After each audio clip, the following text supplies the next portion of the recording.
Perkenalkan, nama saya Swedian Amanda Pristina Paradila dari kelas 3B dengan NIM P2724202400. Saya dari Poltekkes Kemenkes Surakarta, Prodi D3 Farmasi. Halo, perkenalkan, nama saya Selvira Inayati dari program studi D3 Farmasi kelas 3B dengan NIM P27242024-098. Salam kenal. Halo semuanya, perkenalkan saya Muti Aswa Nahdah dengan NIM P27242024-087. Oke teman-teman, kita mau belajar tentang limbah.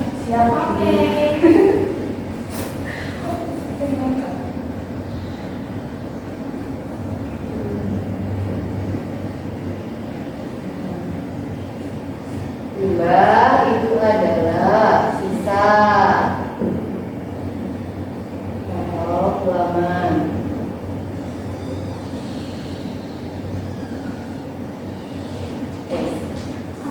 Oke, ini ya, limbah itu adalah sisa atau buangan yang dihasilkan dari aktivitas pelayanan kesehatan. Bisa dari ES, sumber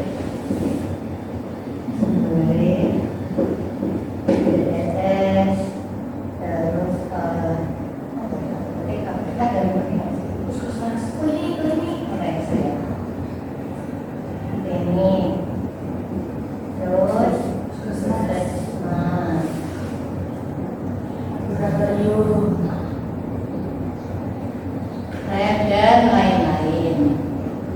Ini berbahaya sifatnya.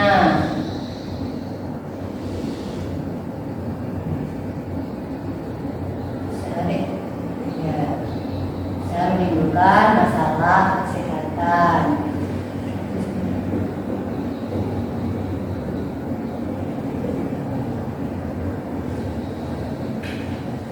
Jadi pengertiannya nggak akan ada yang ditanyakan teman-teman.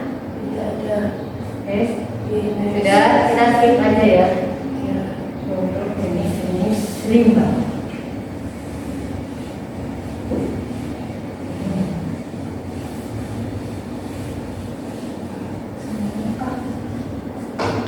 Semua dijelaskan kan? Semua kita jenis ya. Terus pengenalan ya, prinsip pengolahan. Oke, jenis limbahnya. Limbah ini yang bukan 3 itu terbagi menjadi 4. Yang pertama itu ada limbah sitotoksit.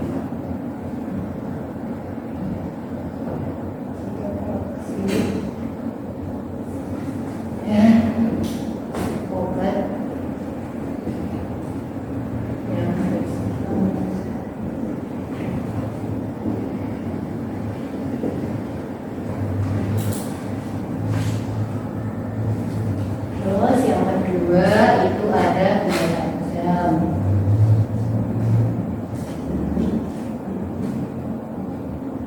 Ketiga, APG sama sarjana.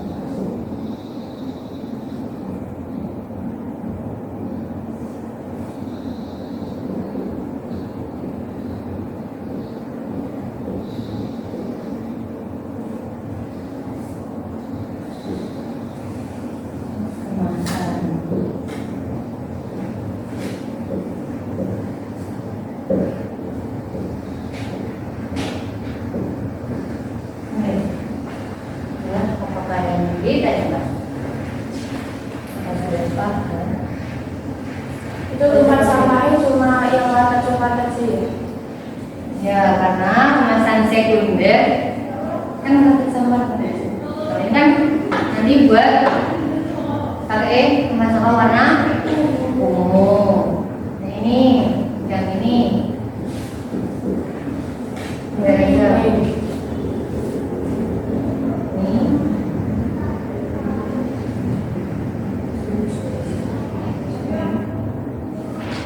Sarung tangan buat coklat. Coklat, dia kan berapa nasi kan? Iya sama nasi kan kemasan bekas ini. Mungkin mas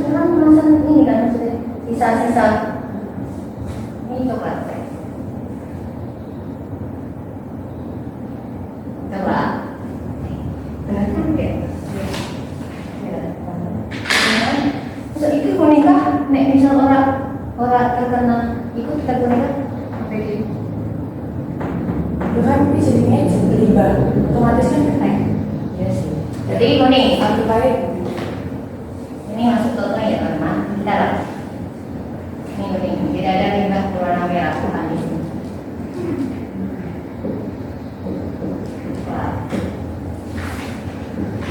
Terus sudah lanjut. Ini hubungan limbah.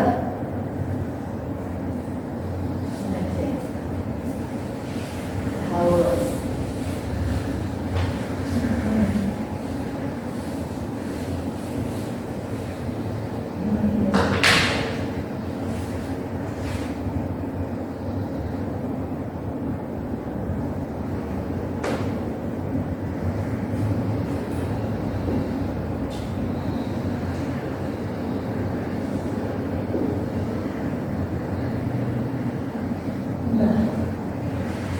Karena limbah itu kan berbahaya, sehingga kita perlu memperhatikan pada saat kalau saya jadi teman.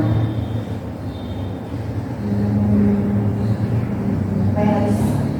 Ya, kan ini berbahaya, tapi kita harus melakukan penanganannya itu harus tepat pada proses apa saja.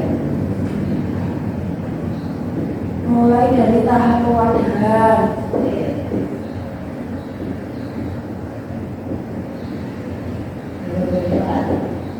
Mulai dari pewarnaan.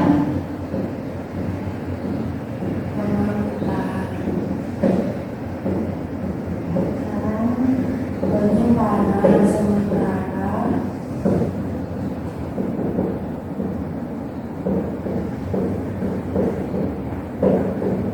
Tahap pengolahan. Nah,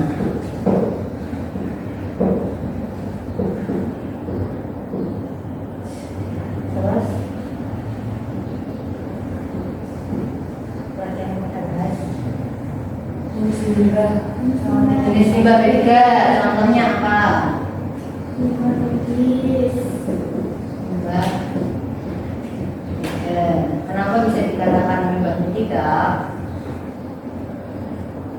Namanya juga dimasukkan ke limbah beda. Enggak tahu. Nah, dia berbahaya. Oh, ulang-ulang.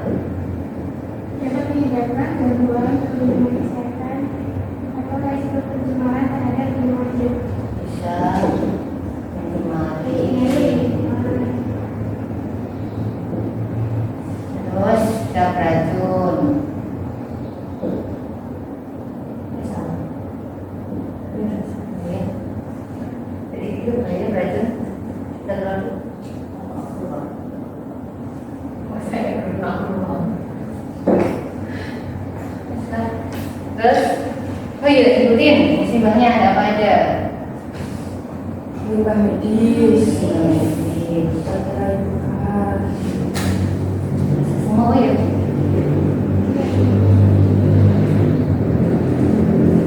Bekas, terus kemudian Obat dan makanan farmasi kadaluarsa.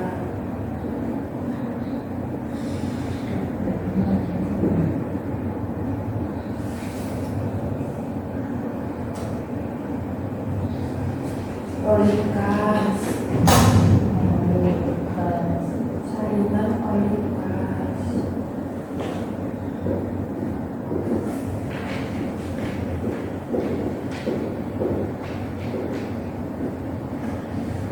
terus seperti Lampu bekas. dan lain-lain. Nah, jadi jenis ini kita harus mempelajari prinsip-prinsip penanganan limbah. Mari kita hapus.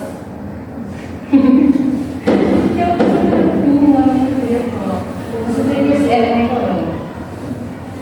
Yang C. Bagaimana sih?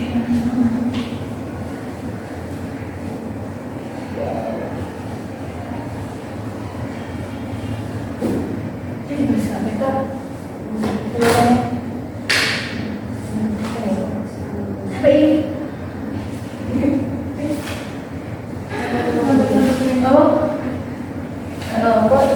bagian pembahasan ini prinsip pengelolaan prinsip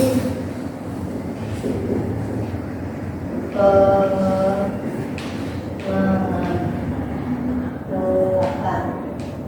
Yang pertama kita harus melakukan identifikasi.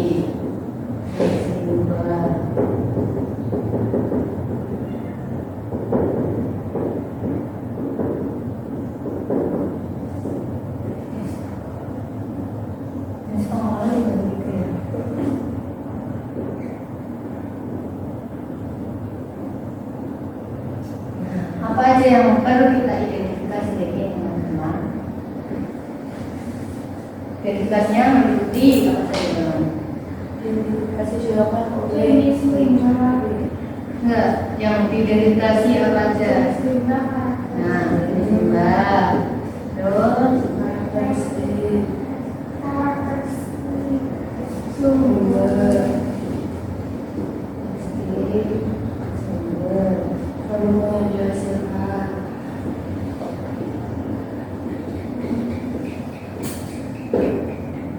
cara pewarnaan, cara pengamatan, cara penggunaan,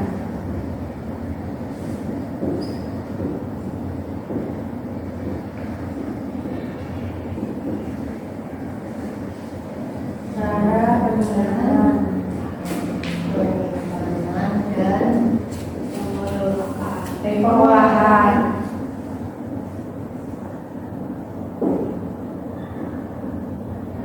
Semua ini dilakukan oleh ini testing dibantu dibaca nanti pembahasan juga.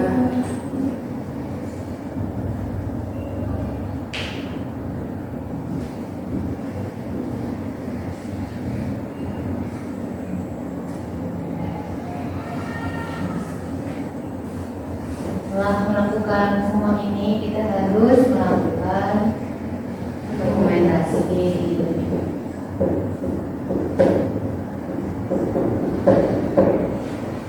Kemudian yang kedua, penanganan keuangan.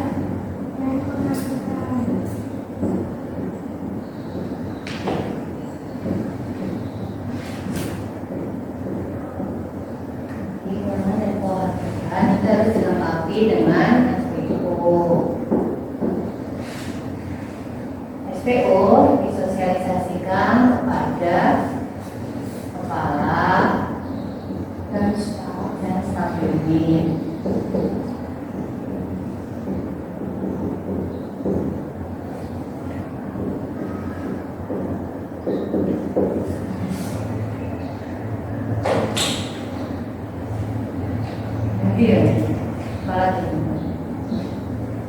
Jika ada untuk tambahan, ketika tambahan, apa yang harus kita lakukan? Harus dibersihkan menggunakan perangkat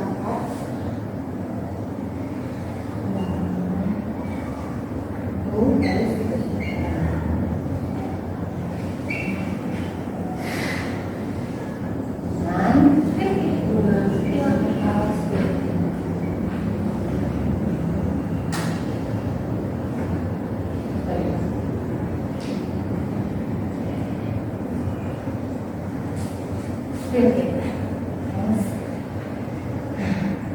Hasilnya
dengan cara penggunaan.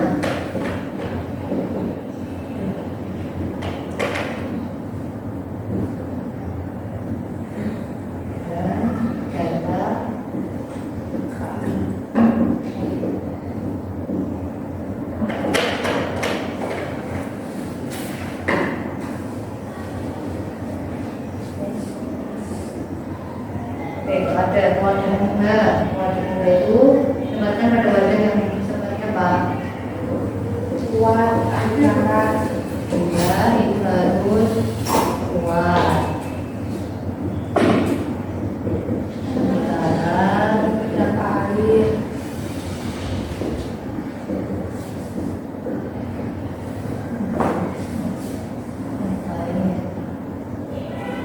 dan keluar dari air.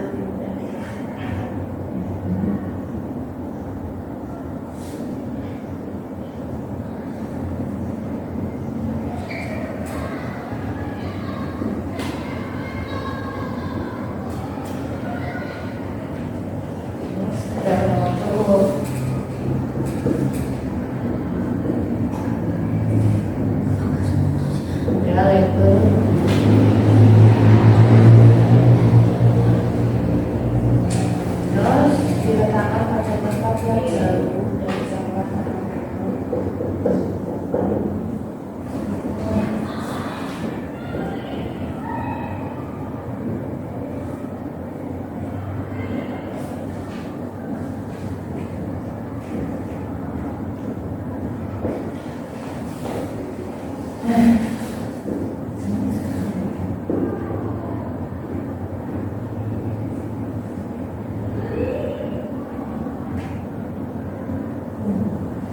di sini aku ada yang ditanyakan.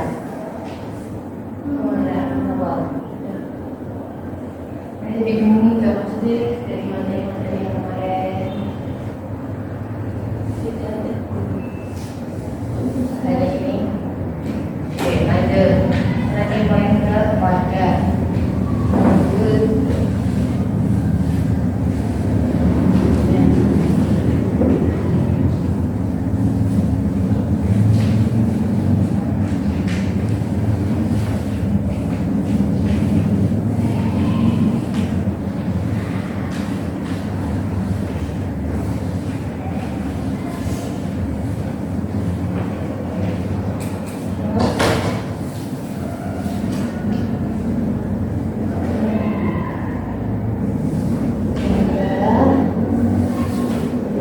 Sebelum diserahkan ke personil dengan hidup, itu kita harus menyatakan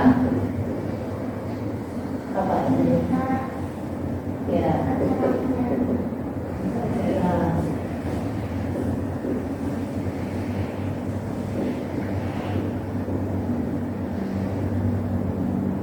isinya apa aja ini? hari,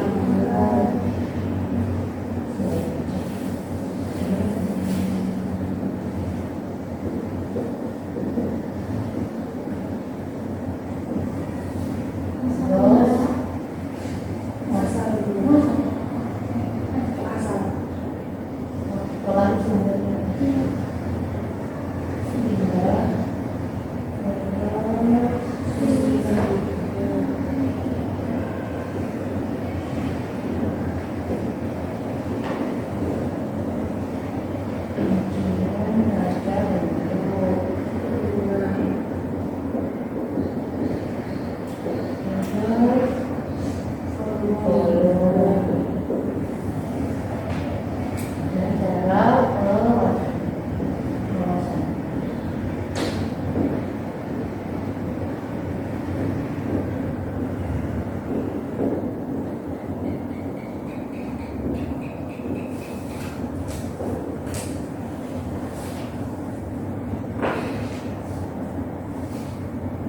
pengalutan.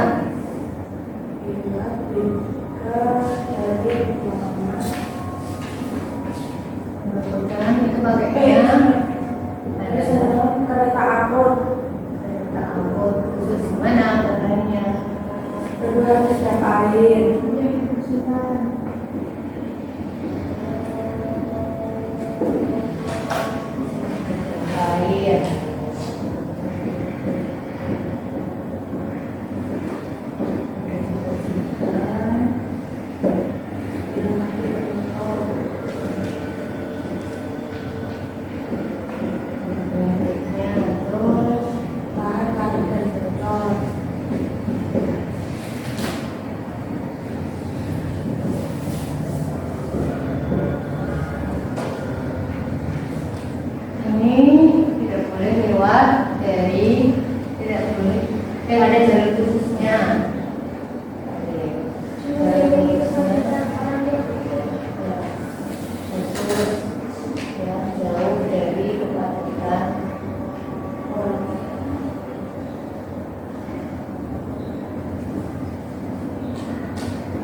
proses pengangkutan minimal petugas menggunakan pakaian dan alat pelindung diri yang memadai.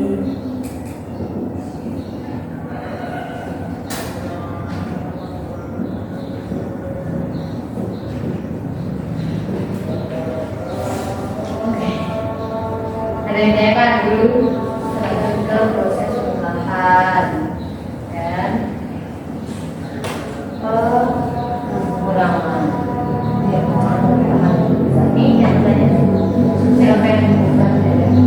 Oke, kita skip.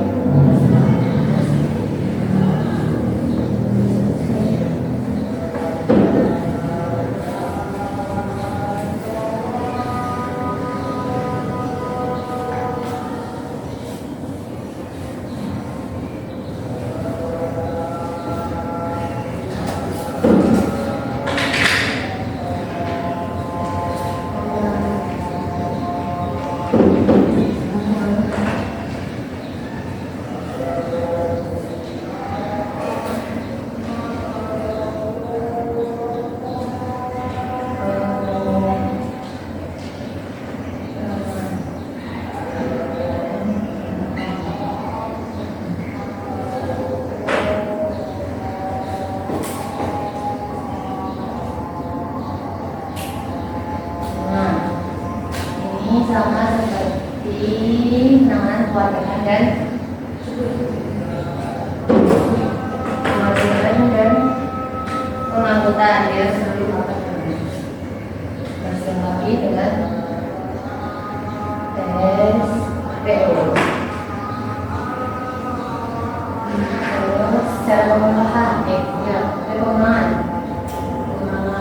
Menghindari menggunakan adanya menimbulkan bahaya dan korupsi. menjadi material dan bahaya racun.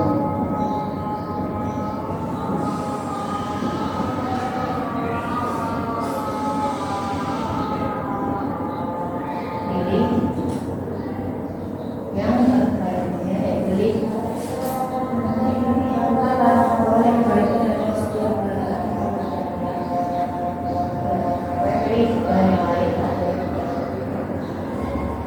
selain berbagai dan bantuan terus dilakukan total kelola.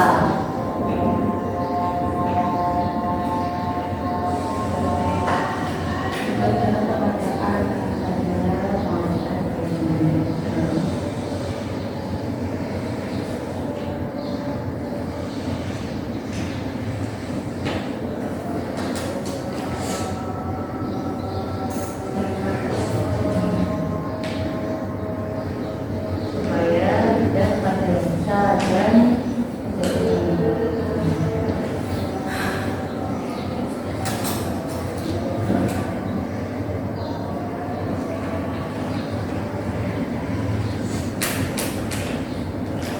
jadi ini apa namanya, solusinya kita menerapkan sistem import dan export.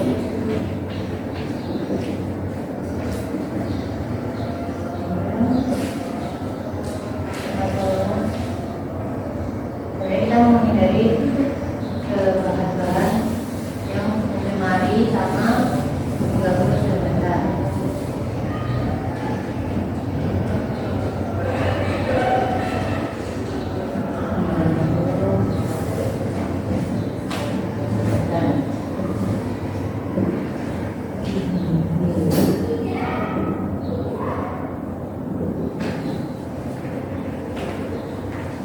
Terus dilakukan pengangkutan, pengecekan, pencegahan, dan perawatan.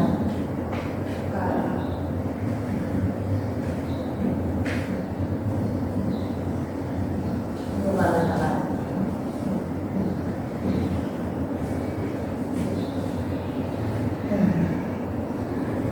Terus bangunan TPS itu harus sesuai dengan muat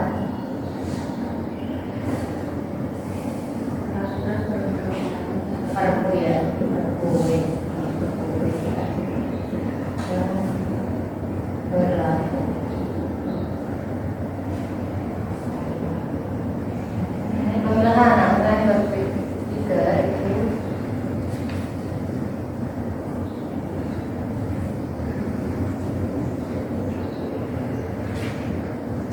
Dua, yang pertama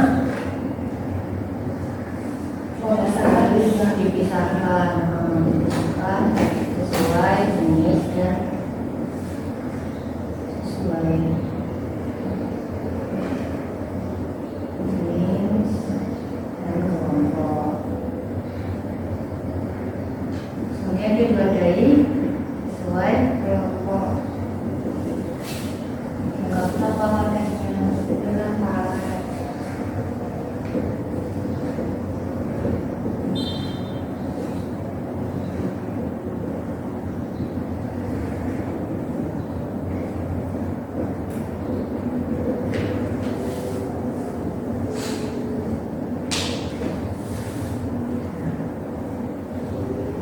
Ada yang ditanyakan dulu atau tidak? Tidak. Sedikit.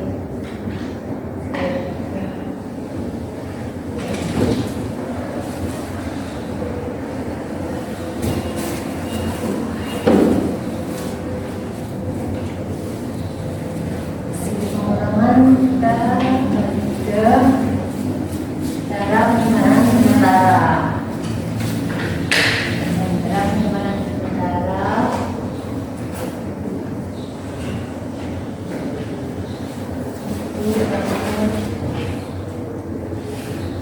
poin.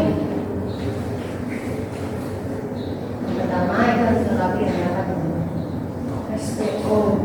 Kedua, penyimpanan sementara berpikir ini harus ditetapkan di DPS. Nah, di DPS belum dilakukan pemantauan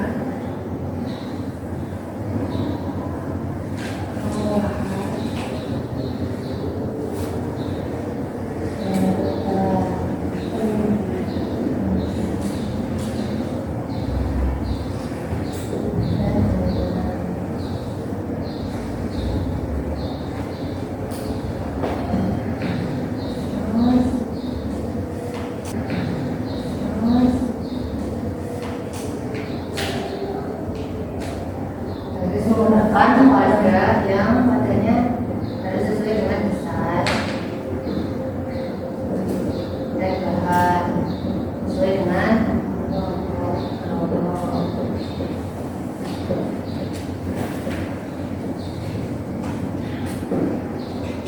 Kemudian wadahnya itu ada warnanya masing-masing.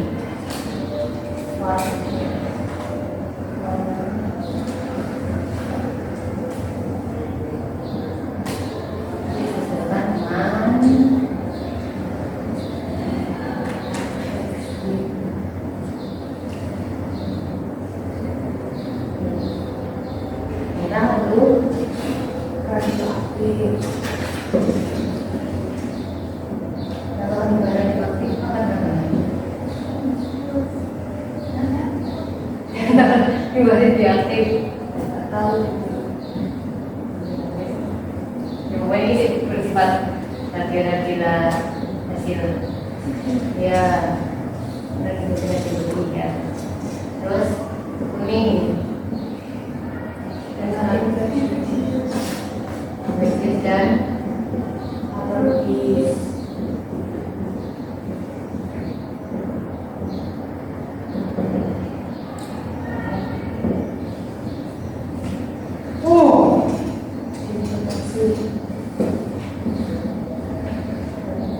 cobaan untuk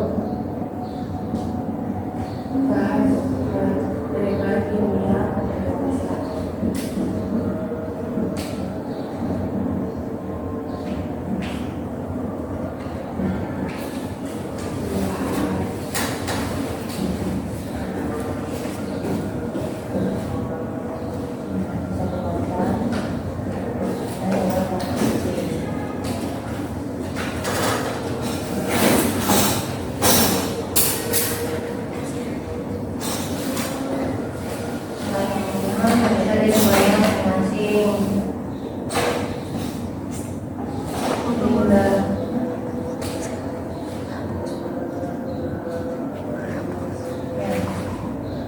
Dipotong saja. Iya. Terus apa lagi mbak? Bubur.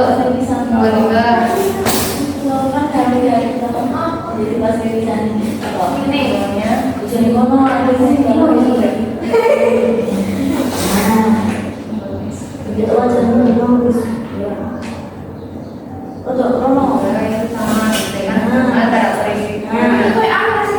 Radioaktif itu bentuk radioaktif.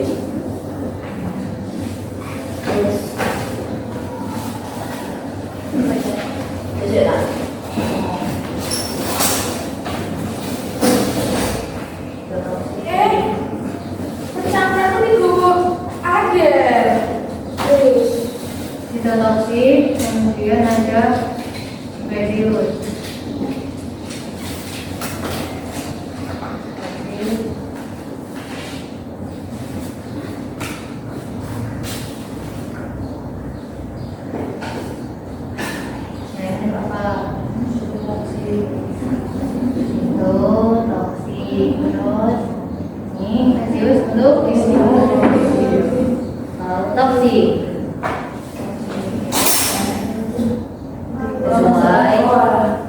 Sesuai dengan keahliannya.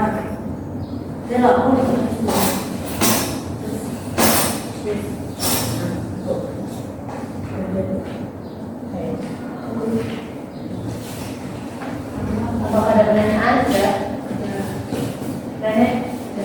Nah itu yang luar negeri itu berbeda Pak. Yang mana? Luar negeri kan ada warna-warna disesuaikan. Ya. Oh, ini pakainya pokoknya ini semua dikasih. Kita kan mau belajar bahasa. Tapi berapa Karena sama tempat saya, tempat sama kita tuh dari pasir. ya ada namanya Di dalam proses diskresi. tergantung berarti kalau sifatnya darajat dimaksud itu kardus jadi ini dari proses kita minata dan sebagainya lagi karena dia harus dimasukkan ke TPS sama kos buat ngawur ya.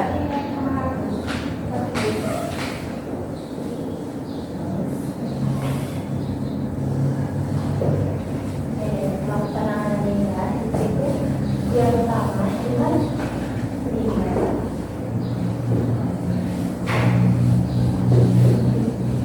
limbah itu adalah sisa bahan atau kulit dari aktivitas Terus saya sama penyimpanan. Jadi di aktivitas kalian juga biasanya kita reduksi itu kan saya ada kayak limbah plastik terus Dari dua yang pertama itu ada untuk limbah medis.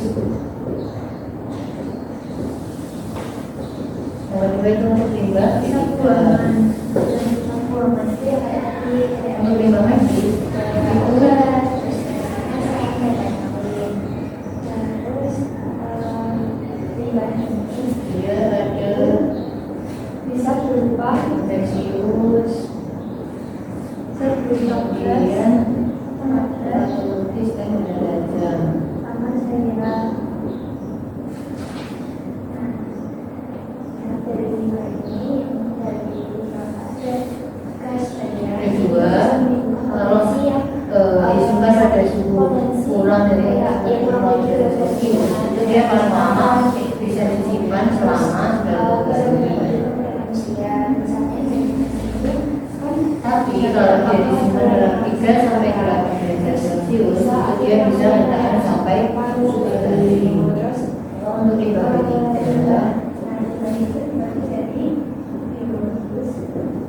dia bisa digolong itu contohnya itu kayak Berarti radioaktif sama sama sangat terus ada limbah organiknya bahan dan lain-lain. Ini dia kalau lebih dari 50 kilo per hari ya biasanya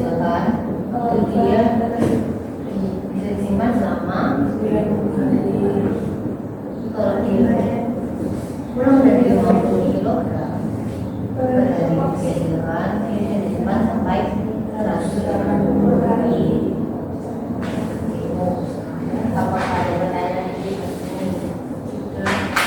Tidak. Jadi langsung penanganan itu ada semuanya. Yang ini ya, tidak. Karena yang nanti kan orangnya langsung di atau tahu.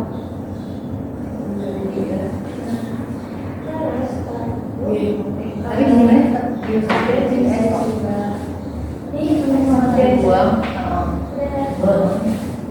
Ada sih ya. Kemarin sih mau.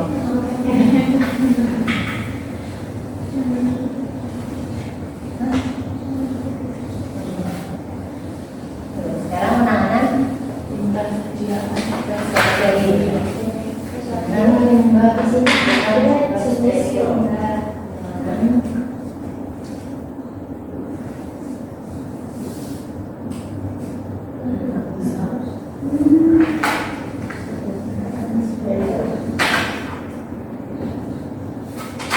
itu yang tidak toksik.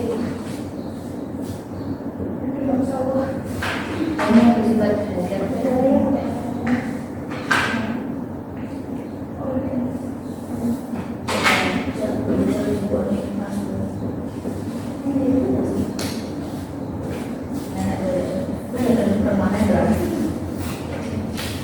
itu sesuai ketentuan pembuangan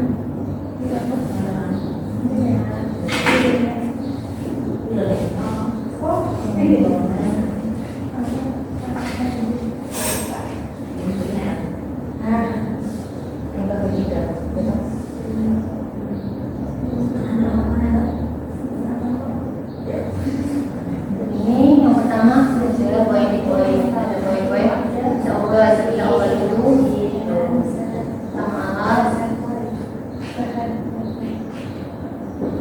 sesuai ketentuan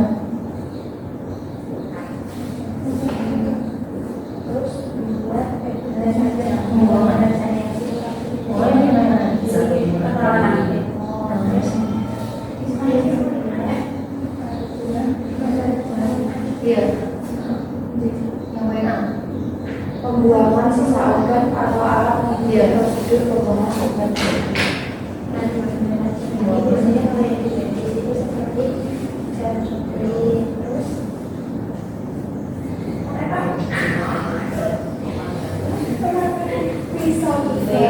Terus kalau yang disampul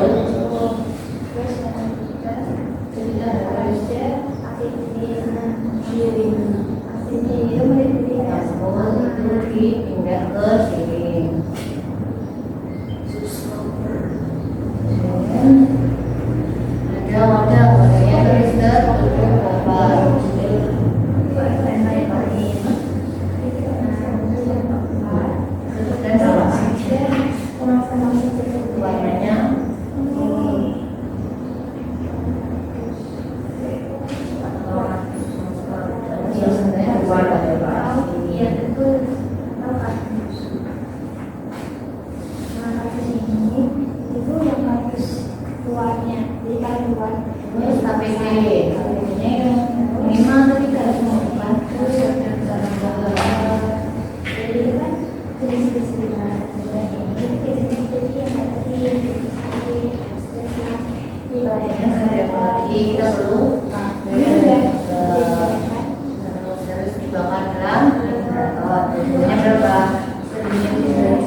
Bisa contohnya jalur balik. Sampai mana?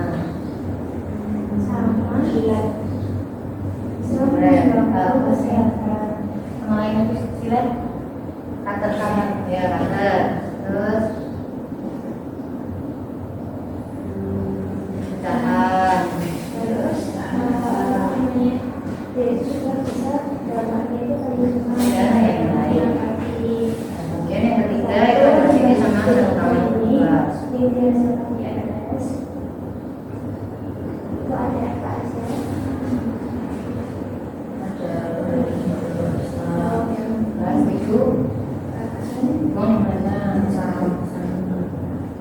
mana Sama yang nggak bisa.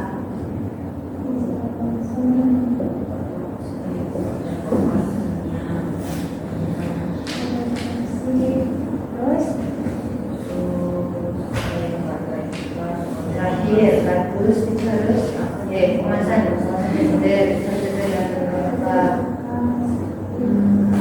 Standar pengelolaan limbah farmasi.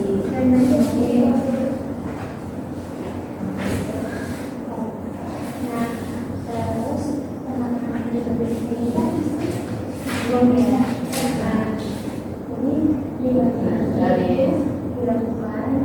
dari semua yang dari sana mau ada pertanyaan. Ada yang mau bertanya jawab, tanya jawab. Tanya kuis ya kuis. peraturan perundang-undangan. Jadi dilakukannya apa namanya pembuangan itu sesuai peraturan yang tertulis di undang-undang ini sesuai peraturan tinggal buang aja itu aja. Terus yang lebih dari satu jadi itu juga bisa asal-asalan kita Tanya jawab ya, saya tidak bertanya ya. Tanya, oke dari limbah tadi, limbah itu pengertiannya apa ya? Sisa dari apa? Dari rumah sakit atau klinik puskesmas. Ya. Terus dari Akan ditambah bisa pesan ketemunya.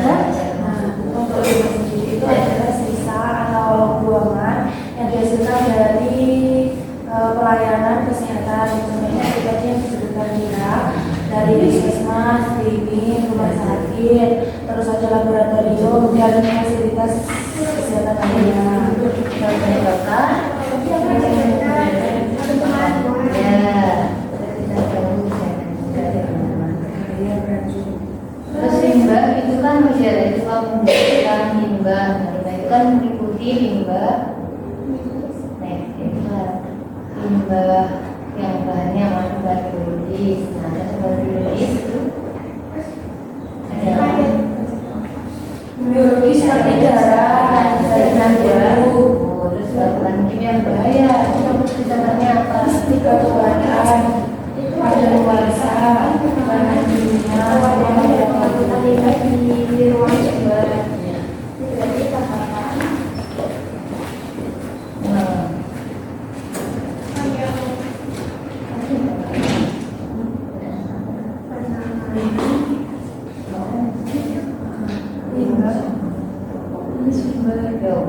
Terus selain di bagian yang bayar kan namanya perjalanan swasta sama ini yang terus kalau radio harus otopsi itu contohnya adalah kemoterapi, dan radioaktif.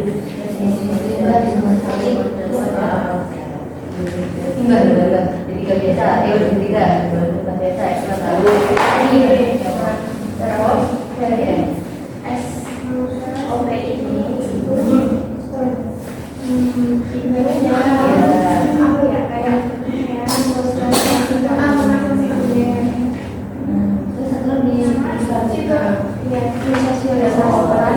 satu di penanganan tentunya itu harus dilakukan dengan tepat. Itu mulai dari mana? Mana ya dari tahap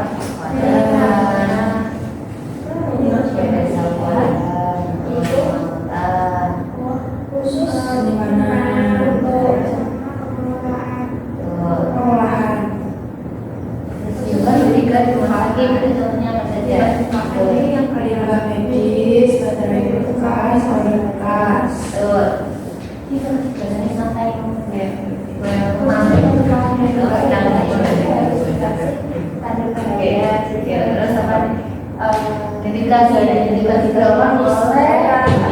kerja kesehatan di rumah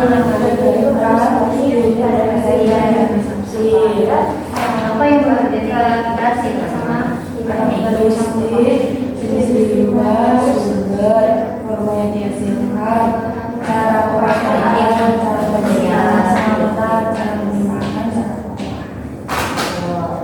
Terus selanjutnya itu adalah penanganan kewajiban dan pemanfaatan. Terus dilengkapi dengan SPO.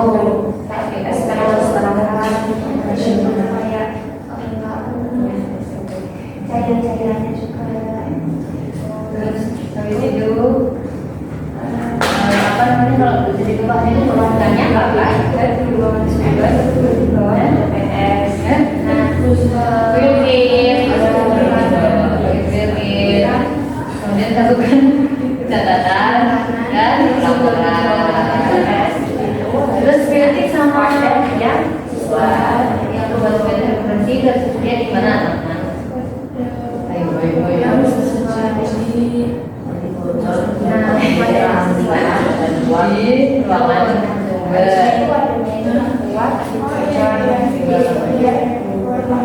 Sumber dan di ruangan sumber dilengkapi sama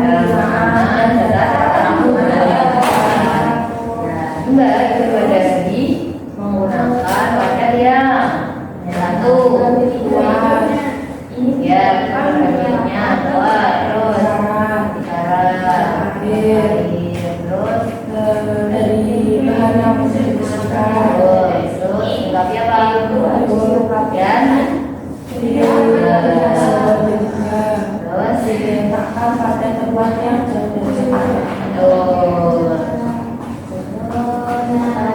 Jadi pencerahan pada tugas yang ketiga, pencerahan pada tugas jadi kita harus membuat caranya seperti Hari dan tanggal penyerahan, terus asal limbah, jenis limbah B3, bentuk limbah B3, volume limbah B3 dan cara pemakaian atau pemasaran. yang mau melakukan harus menggunakan kereta Apa itu namanya kereta angkut? syarat-syaratnya itu adalah Mudah ya, mudah dibersihkan, dilengkapi penutup, tahan Khusus bocor. ada yang sesuai dari jadi bahannya itu harus kuat.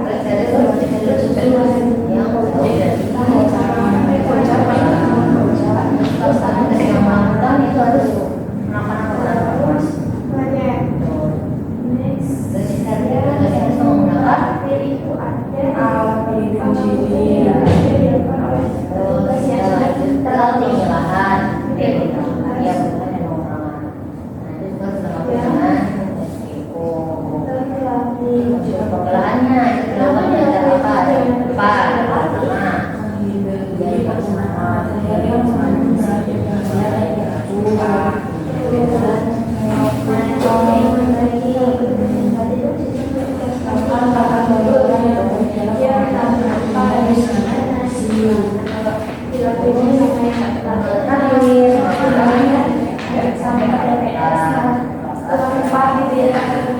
terus kalau dibagi DDS untuk dibagi tiga kita harus sesuai dengan ketentuan Silakan cuma ada dua. Sudah pertama sudah lengkap. Pemisahan limbah B3, kemudian mewarnai limbah B3.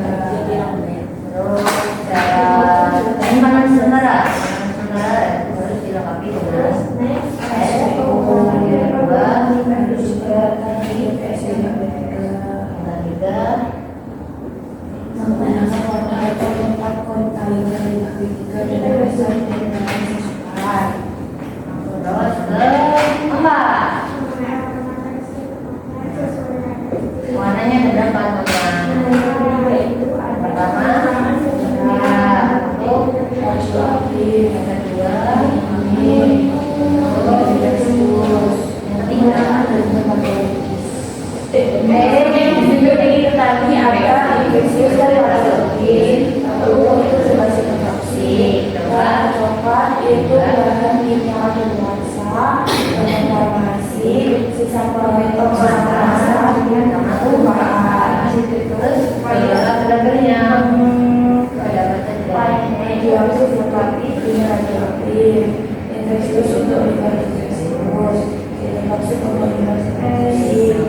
bersih itu untuk dengan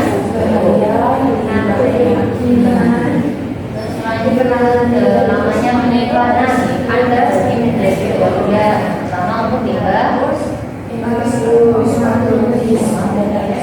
kedua untuk patologi. Nah, yang patologi infeksi sama benda tajam terbagi menjadi dua.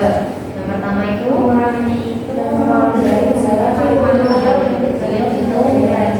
selamat berhari pakai yang satunya dari Tidak sampai 8 kalau pertama dia ada pilihan itu satu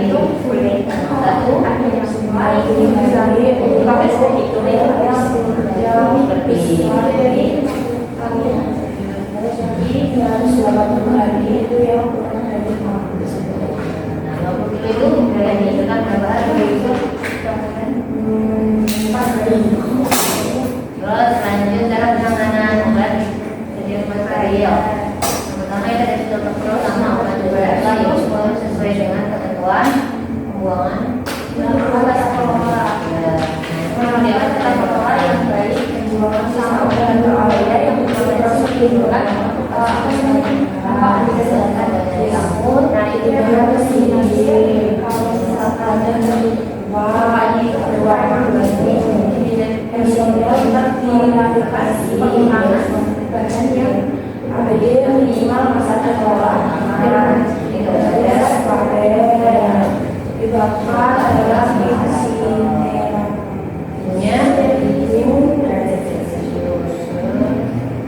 APD dipakai berulang dicuci dengan air dan sabun berdaya dan yang masuk ke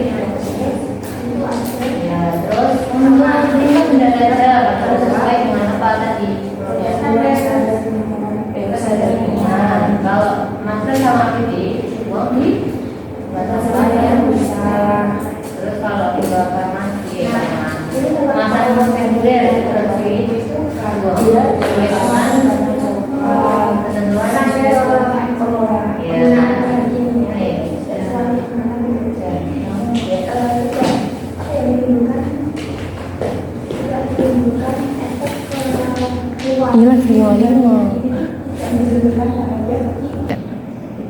Baik, perkenalkan nama saya Swedian Amanda Kristina Faradila dari kelas 3B dengan NIM P2724 2024100. Saya dari Poltekkes Kemenkes Surakarta, Prodi D3 Farmasi.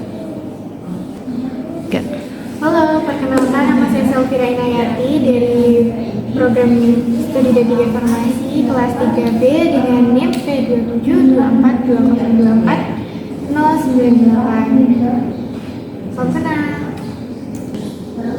Halo semuanya, perkenalkan saya Muti Aswa Nahdah dengan NIM P27242024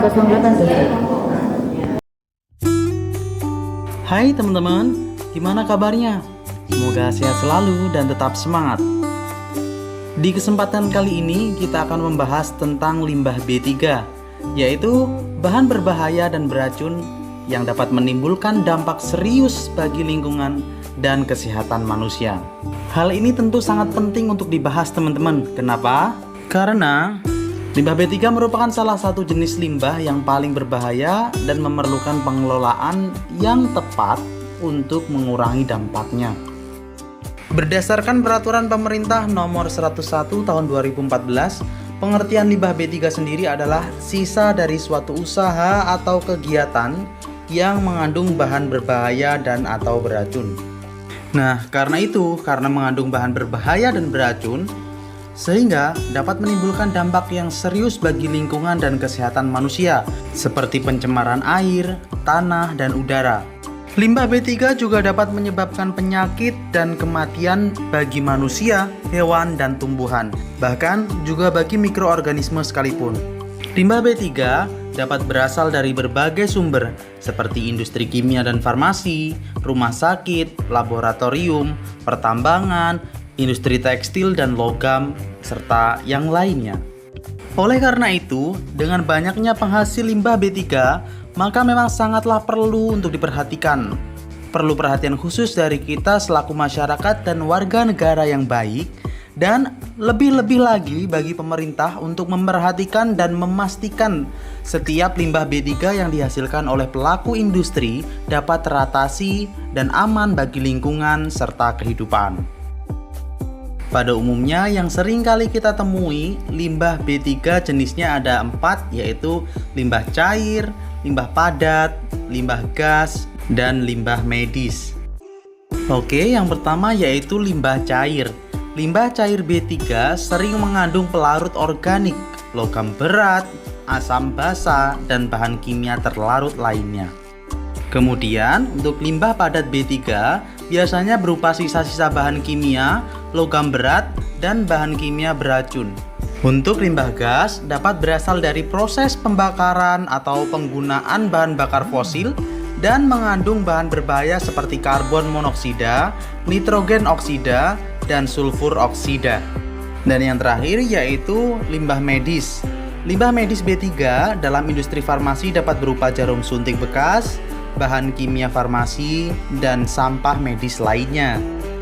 Sebagaimana yang tertuang dalam Peraturan Menteri Lingkungan Hidup dan Kehutanan Nomor 6 Tahun 2021, adapun karakteristik limbah B3 yaitu mudah meledak, yang pertama, kemudian mudah menyala, reaktif, infeksius, korosif, beracun, dan berbahaya bagi lingkungan. Limbah B3 yang mudah meledak atau eksplosif adalah limbah yang dapat melepaskan gas atau energi dengan cepat dan kuat, sehingga menyebabkan ledakan. Contohnya termasuk limbah bahan peledak, limbah laboratorium seperti asam prikat, dan beberapa pelarut seperti toluena, aseton, dan benzen. Selanjutnya, limbah B3 yang mudah menyala. Nah, limbah B3 yang mudah menyala atau inflammable adalah limbah yang mengandung zat yang mudah terbakar atau menyala dengan mudah. Contohnya adalah pelarut seperti benzena, toluena, dan aseton yang berasal dari industri cat, tinta, pembersih logam, dan laboratorium kimia. Selain itu, bahan bakar yang tidak terpakai atau tercecer itu juga termasuk dalam kategori limbah B3 yang mudah terbakar ya teman-teman. Karakteristik yang selanjutnya yaitu reaktif. Limbah B3 yang reaktif adalah limbah yang cenderung bereaksi secara kimiawi, misalnya dengan air, udara, atau bahan kimia yang lainnya, dan dapat menyebabkan perubahan yang tidak diinginkan seperti pelepasan gas, asap, atau bahkan ledakan. Contoh limbah B3 yang reaktif meliputi limbah sianida, asam sulfat, asam nitrat, dan beberapa jenis bahan kimia lain yang mudah bereaksi. Karakteristik yang selanjutnya yaitu infeksius. Limbah B3 infeksius adalah limbah yang mengandung mikroorganisme patogen yang dapat menyebabkan penyakit atau infeksi jika terpapar.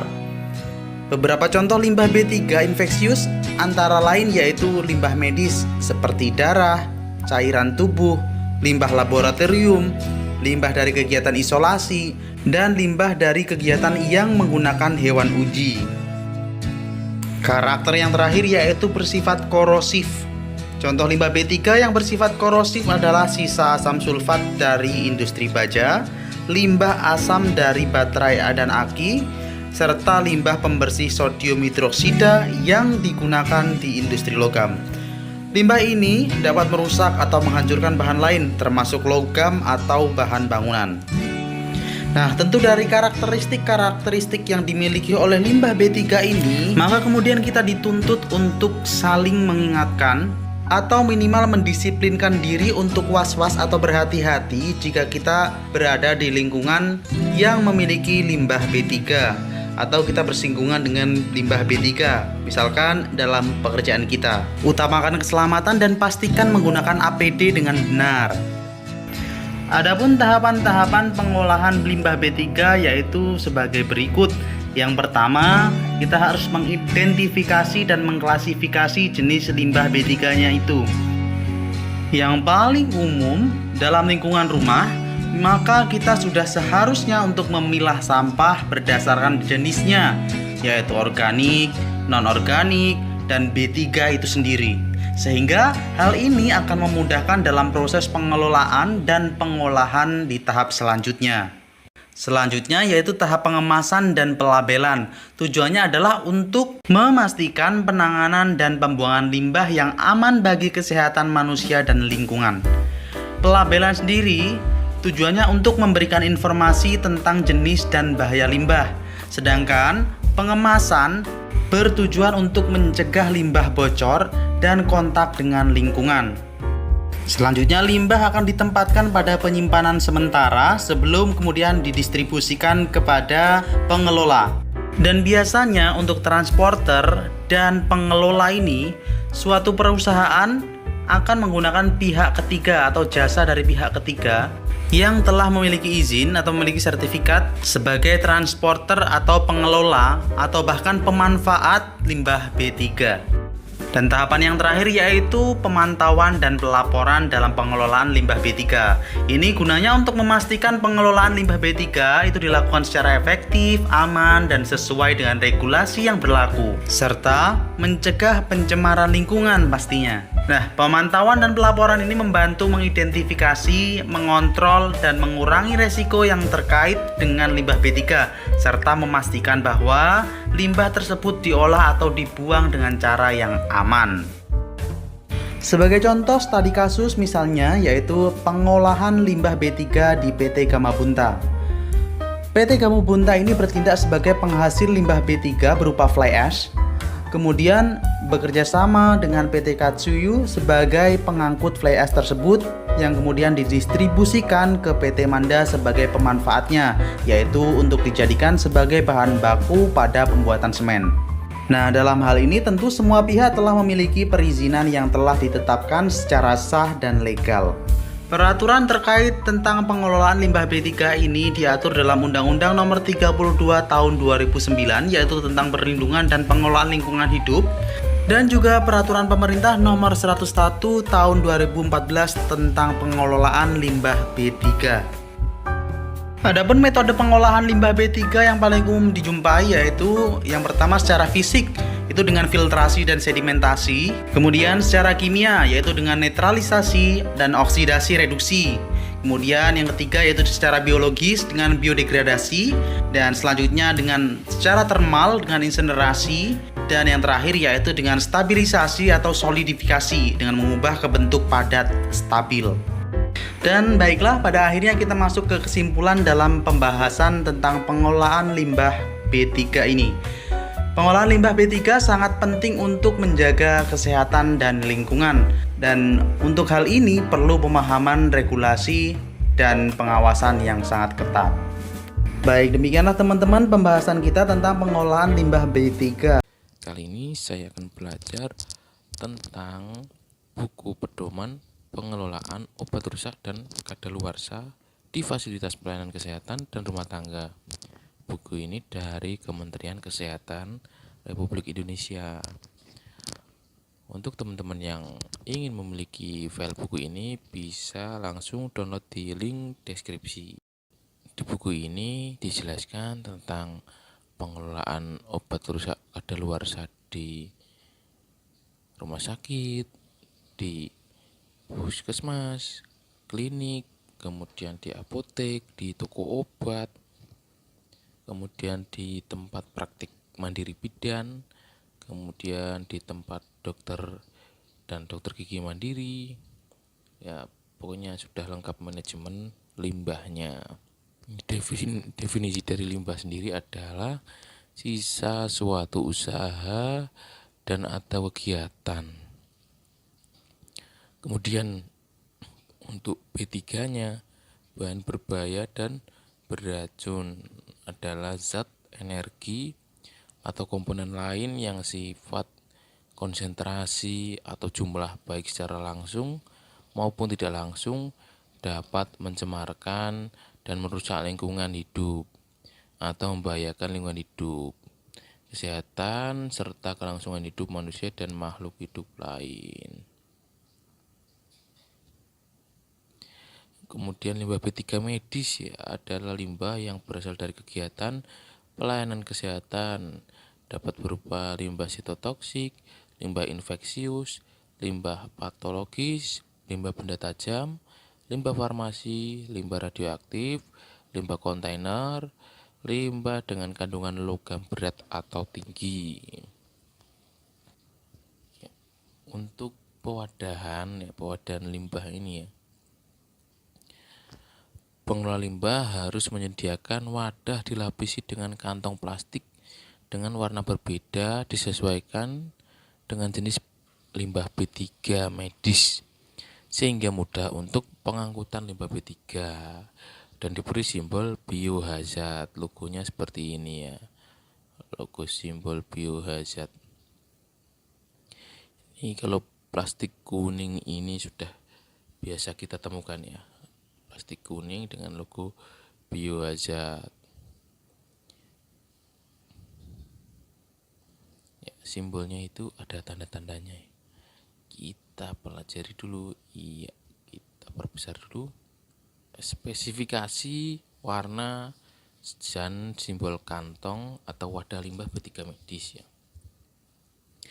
Untuk kode warna kuning ya yang biasa kita temui, baik itu dalam bentuk plastik, kemudian dalam bentuk kardus atau safety box itulah ya, yang kuning.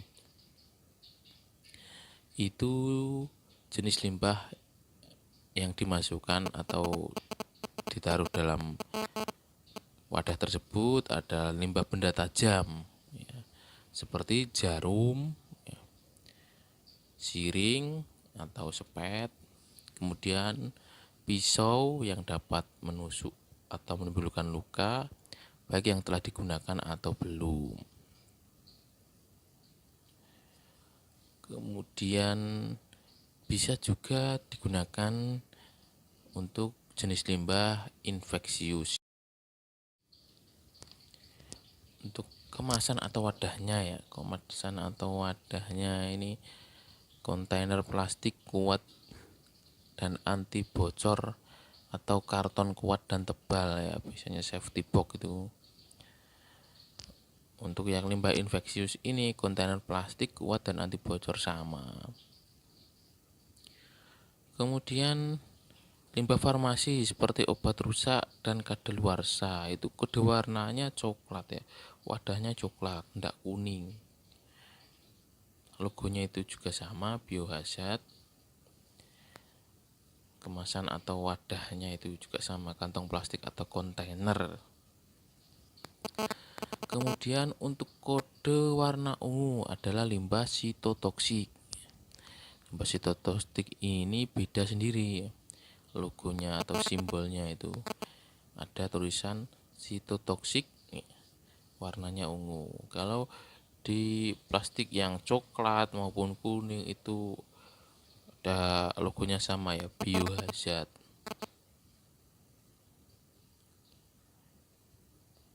Pengangkutan internal limbah B3 medis termasuk limbah farmasi, pengangkutannya dilakukan di Fasiankes dengan menggunakan alat angkut tertutup beroda dari sumber penghasil ke TPS dapat dilakukan 1x24 jam atau ketika wadah sudah 3/4 penuh.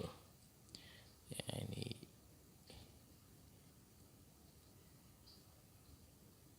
tempat pembuangan sementara, tempat penyimpanan sementara. Selanjutnya kita langsung saja ke penanganan limbah di rumah sakit.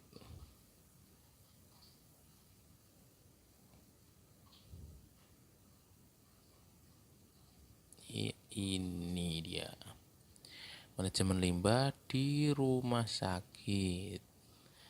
Rumah sakit merupakan fasilitas pelayanan kesehatan yang menghasilkan banyak limbah B3 medis dari setiap aktivitasnya, termasuk dalam kaitan dengan limbah farmasi berupa obat rusak dan kadaluarsa. Atas timbulan limbah ini, rumah sakit memiliki kewajiban untuk melakukan pengelolaan limbah farmasi.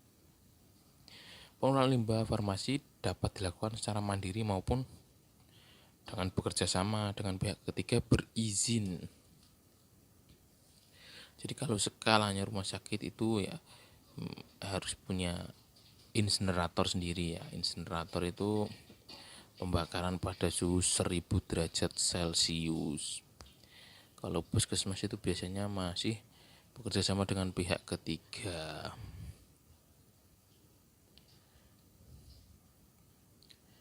Untuk kategori limbah di rumah sakit ini adalah yang pertama limbah farmasi, limbah benda tajam, limbah infeksius, dan limbah patologi.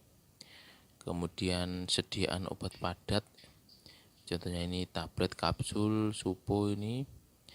Pokoknya semua obat yang sudah kadaluarsa itu dikeluarkan dulu dari bungkusnya. Sediaan obat padat dihancurkan dan dicampur dengan bahan limbah lainnya sehingga tidak dapat digunakan kembali. Pastikan partikel debu tidak dilepaskan ke udara.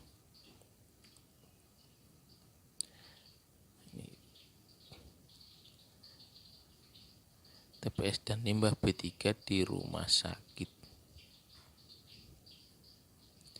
Untuk sediaan cair dan semi padat, sirup, kemudian cairan obat luar, krim, gel itu periksa apakah terdapat endapan di botol.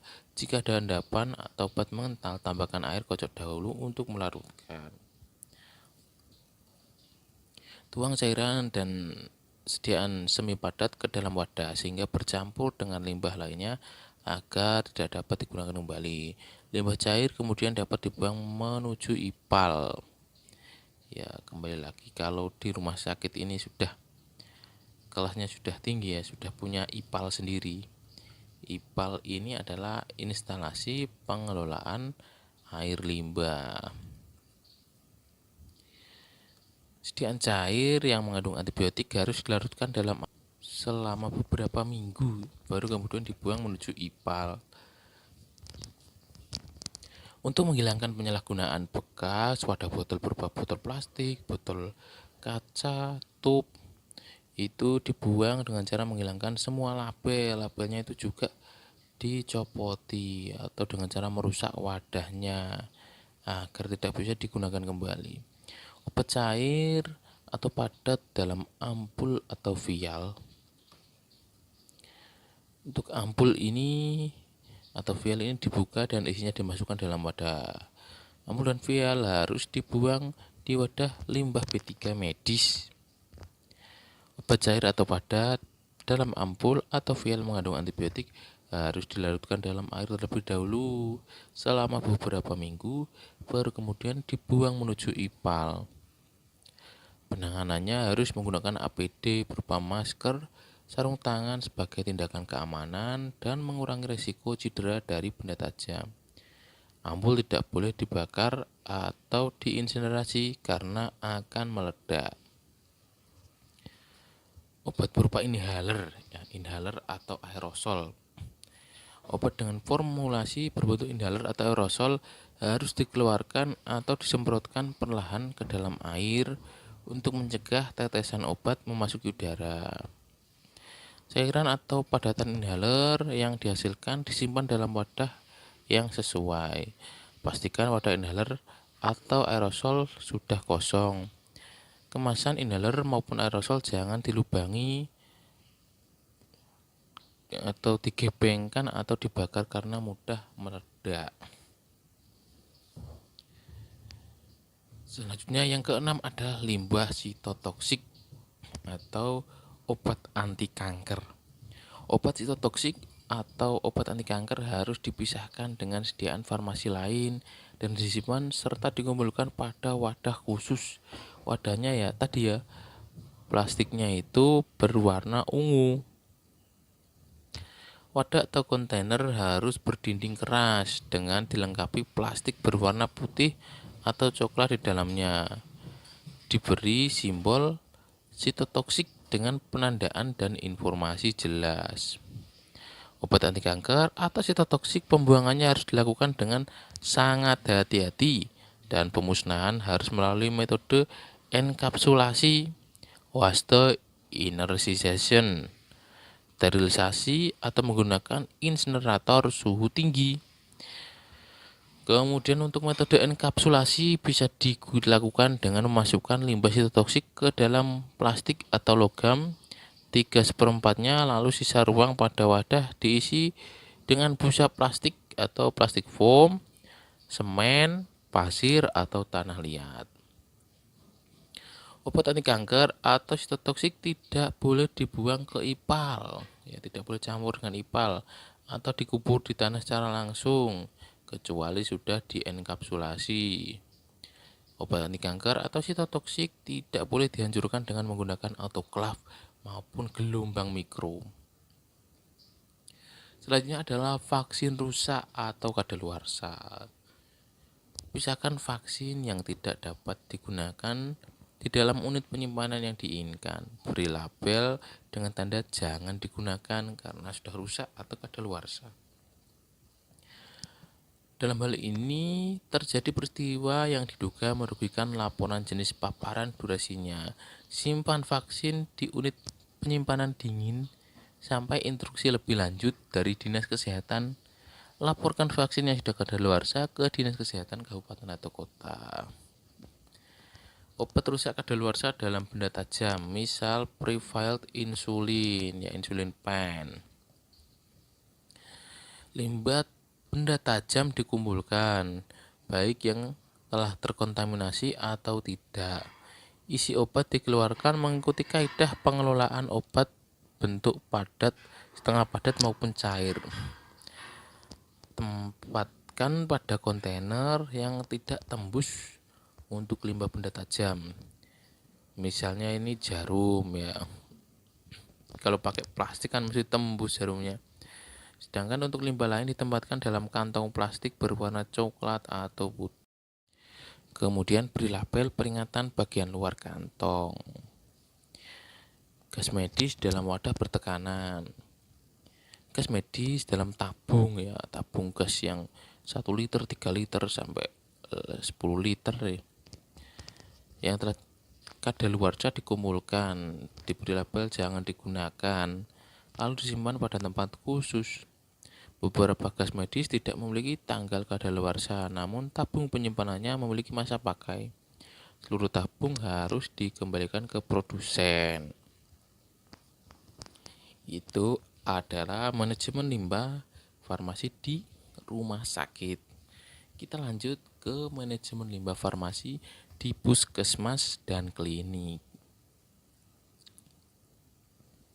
Kategorinya adalah limbah farmasi, ya, kemudian limbah benda tajam dari spet, kemudian limbah infeksius. Sediaan obatnya sama, ya, tablet, kapsul itu kaidahnya sama. Kalau sediaan obatnya ini kalau sudah kadaluarsa harus dikeluarkan dari bungkusnya. Klinik yang belum mempunyai kerjasama dengan pihak ketiga obat, sediaan padat dalam jumlah sedikit dibuka kemasannya, digerus, selanjutnya dilarutkan dengan air, kemudian dibuang ke dalam wastafel. Berarti bisa ya kalau jumlah obatnya itu sedikit, tidak usah menggunakan pihak ketiga. Obat dalam bentuk padat ini dikeluarkan dari bungkusnya, digerus, kemudian dilarutkan dengan air, kemudian dibuang ke wastafel. Seluruh kemasan primer dihancurkan dengan cara disobek atau dicacah untuk kemudian dibuang ke tempat sampah non medis. Untuk sediaan cair dan semi padat ini sama ya, menggunakan ipal. Bila puskesmas tidak memiliki ipal, maka limbah cair dapat dibuang melalui wastafel atau WC.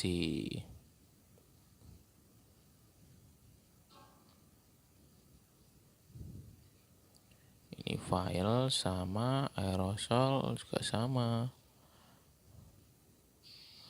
Ya, intinya sama lah. Dari sediaan-sediaan farmasi lainnya itu. Kita lanjut ke manajemen limbah farmasi di apotek dan toko obat.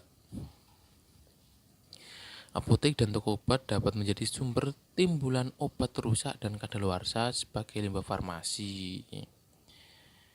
Ya, sediaannya juga sama ya, tablet, kapsul, supus itu dikeluarkan dari wadahnya, kemudian dihancurkan.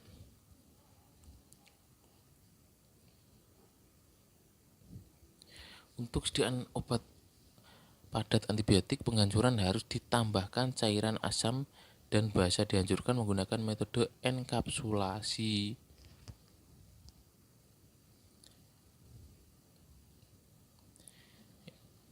Ini gambar contoh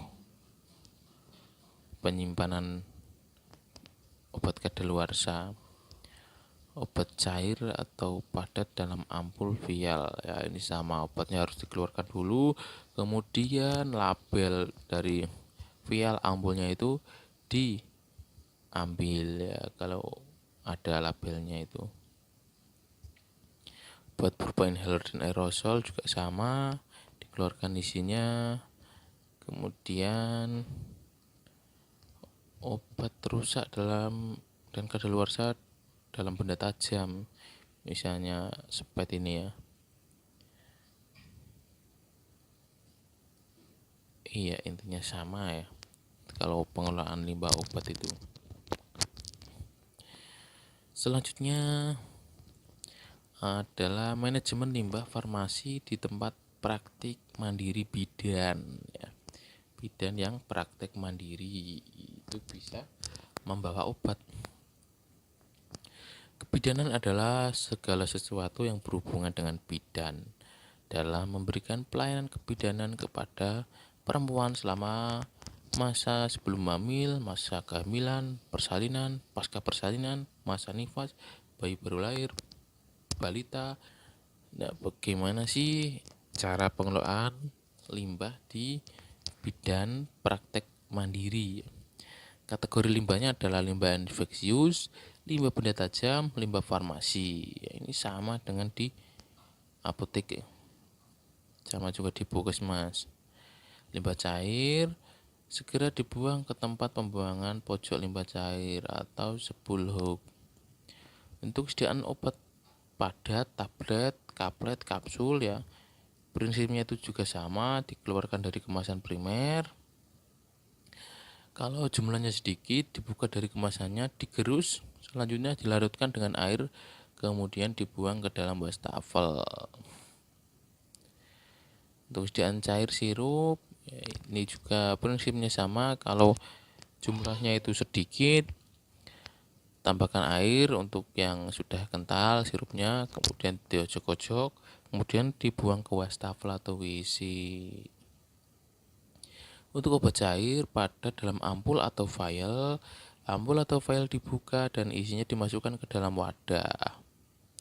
Ampul atau vial harus dibuang wadah limbah benda tajam. Penanganannya harus menggunakan APD, masker, sarung tangan, dan lain-lain. Ampul tidak boleh dibakar karena akan meledak. Ini selanjutnya adalah manajemen limbah farmasi di praktek dokter dan dokter gigi mandiri. Praktek kedokteran adalah rangkaian kegiatan yang dilakukan oleh dokter dan dokter gigi terhadap pasien dalam melaksanakan upaya kesehatan. Untuk pengelolaan limbahnya tersebut, kategori limbah infeksius, limbah patologi, limbah benda tajam, limbah farmasi. Ini tambahannya adalah limbah patologi. Pemilahannya disesuaikan dengan penggunaan wadah tertutup serta simbol dan labelnya. Limbah benda tajam harus ditempatkan pada safety box yang warnanya kuning. Kemudian limbah medis lunak dengan bak sampah dan kantong plastik warna kuning ya. Limbah medis tajam dengan bak sampah kantong plastik warna kuning untuk jarum suntik ditempatkan di safety box warna kuning yang bentuknya kardus ya. Kalau plastik nanti ya tembus. Ya, begitu saja untuk praktek dokter gigi mandiri. Sedikit ya beda dengan teman-teman lainnya. Selanjutnya adalah manajemen limbah farmasi di rumah tangga. Ini maksudnya di masyarakat. Program dikarenakan adanya dampak terhadap kesehatan lingkungan, manajemen limbah farmasi di rumah tangga dapat dilakukan melalui program pengembalian obat sisa ke pelayanan farmasi komunitas seperti apotek, klinik, dan layanan kesehatan umum seperti puskesmas yang disebut dengan Take Back Program. Pada 2019, Badan POM telah meluncurkan Ayo Buang Sampah Obat dengan Benar, di mana pada saat itu terdapat 1.000 apotek yang bekerja sama dalam program untuk melakukan sosialisasi kepada masyarakat untuk mengembalikan obat kadaluarsa yang dimiliki ke apotek. Kedepannya, untuk mendukung keberlanjutan program, perlu adanya regulasi sehingga apotek dapat menyediakan drop box pengembalian obat rusak dan kadaluarsa dari masyarakat.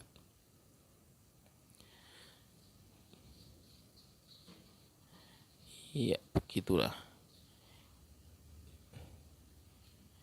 Ini contoh penanganan pembuangan obat yang tidak terpakai, rusak, dan kadaluarsa di rumah tangga. Digerus, kemudian dilarutkan.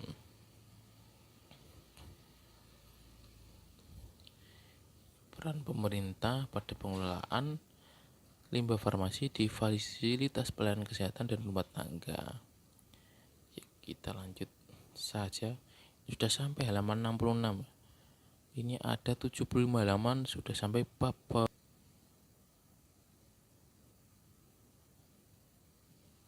Ya, selesai. Baik, selesai sudah pertemuan kita kali ini. Kita ketemu di video berikutnya. Salam belajar farmasi klinis. Semangat belajar.